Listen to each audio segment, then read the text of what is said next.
Lisa, and for this video, I will be explaining the 3 types of fault using the fault model, and I'll tell you what fault is and how fault generates an earthquake. What is fault? Fault is a break or crack in the Earth's crust causing a natural disaster called an earthquake.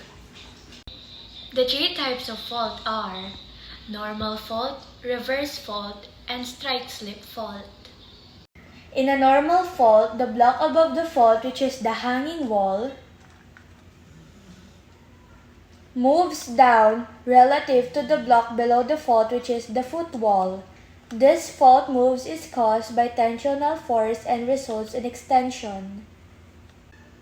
So the questions are, which way did point B move to point A? It moved down. What happened to rock layers X, Y, and Z? They shifted vertically. Are the rock layers continuous? No.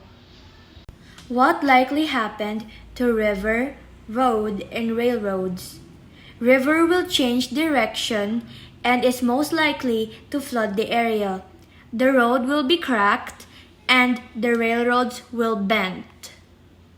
In reverse fault, the block above the fault, which is the hanging wall, moves up relative to the block below the fault, which is the footwall. This motion is caused by comprehensional forces and results in shortening.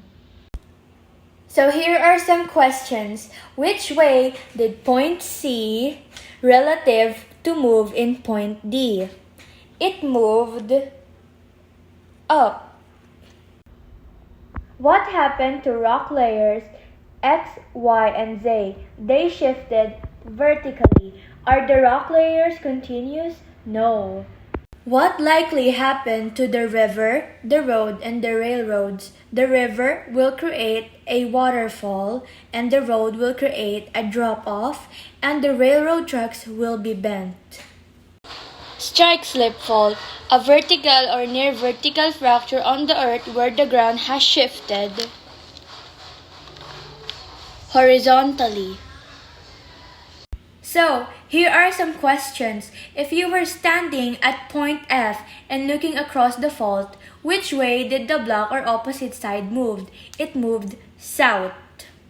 What happened to rock layer X, Y, and Z? They shifted horizontally. Are the rock layers still continuous? Yes. What likely happened to the river, roads, and railroads?